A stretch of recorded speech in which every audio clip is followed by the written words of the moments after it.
مجھے اندیشہ ہے کہ جس وقت آپ یہ نیوز کلپ دیکھ اور سن رہے ہوں گے اس وقت تک غزہ پر اسرائیلی حملوں میں زخمی ہونے والے ہزاروں فلسطینی شہری ایک کے بعد ایک دم توڑ چکے ہوں گے، اس لیے کہ United nations relief and works agency پہلے ہی کہہ چکی ہے کہ غزہ میں ایندھن کی سخت ضرورت ہے، اور اگر غزہ کو ایندھن نہیں ملا تو 25 اکتوبر کے بعد غزہ میں اسپتال اور ریلیف ورکس چلانا ناممکن ہو جائے گا۔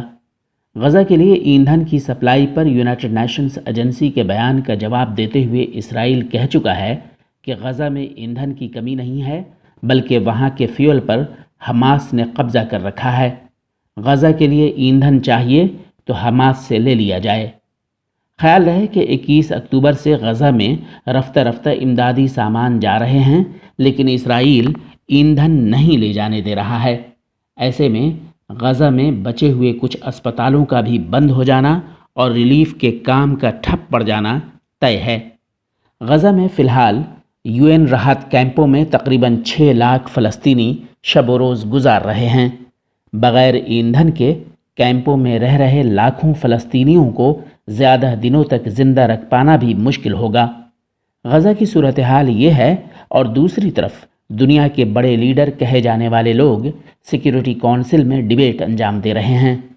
جس وقت میں یہ نیوز کلپ تیار کر رہا ہوں اس سے کچھ دیر پہلے ہی UN secretary general Antonio Guterres نے 24 اکتوبر کے اپنے بیانات پر صفائی پیش کی ہے۔ UN چیف کا کہنا ہے کہ 24 اکتوبر کو سیکیورٹی کونسل میں دیے گئے ان کے بیانات کو ٹھیک سے نہیں سمجھا گیا۔ صفائی دیتے ہوئے گوٹیرس کہتے ہیں کہ انہوں نے حماس کی حمایت نہیں کی، بلکہ کسی بھی طرف سے عام شہریوں کو پہنچنے والے نقصانات کو غلط بتایا تھا۔ آپ کو یاد ہوگا کہ 24 اکتوبر کو ہوئی UN سیکیورٹی کونسل کی میٹنگ میں UN چیف نے کہہ دیا تھا کہ 7 اکتوبر کو اسرائیل کے خلاف حماس کی کارروائی بے وجہ نہیں ہوئی۔ 56 برسوں سے فلسطینیوں کو یرغمال بنایا گیا، ان کا محاصرہ کیا گیا، قسم و پرسی کی زندگی گزارنے پر انہیں مجبور کر دیا گیا۔ فلسطینیوں نے اپنی زمین چھنتے ہوئے خود اپنی آنکھوں کے سامنے دیکھا۔ فلسطینیوں پر مسلسل تشدد ڈھایا جاتا رہا۔ فلسطینیوں کی معیشت برباد کر دی گئی، انہیں در بدر کر دیا گیا، ان کے مکانات منہدم کر دیے گئے۔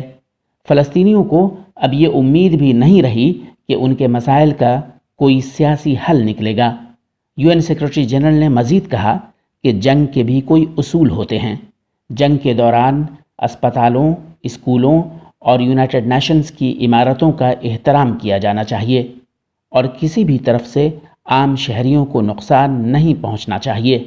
UN چیف نے وضاحت کی کہ فلسطینیوں پر ہو رہے مظالم کی وجہ سے حماس کی کارروائی کو صحیح نہیں کہا جا سکتا، اور نہ ہی حماس کی کارروائی کی وجہ سے غزہ میں بچوں اور عام شہریوں پر ہو رہے حملے کو جائز ٹھہرایا جا سکتا ہے۔ UN سیکریٹری جنرل نے یہ بھی کہا کہ شہریوں کی حفاظت کا مطلب یہ نہیں کہ 10 لاکھ لوگوں کو جگہ خالی کر کے دوسری جگہ چلے جانے کے لیے کہہ دیا جائے، وہ بھی ایسی جگہ کہ وہاں بھی پانی، بجلی اور بنیادی ضرورتوں کے سامان نہ ہوں۔ اتنا ہی نہیں، وہاں بم بھی برسائے جا رہے ہوں۔ UN سیکریٹری جنرل کے اس بیان پر اسرائیل بھڑک اٹھا۔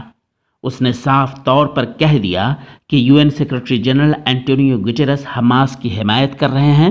گوٹیرس کو UN چیف کے عہدے سے استعفیٰ دے دینا چاہیے۔ اسرائیل نے یہ اعلان بھی کر دیا کہ وہ UN کے حکام کو اب ویزا نہیں دے گا۔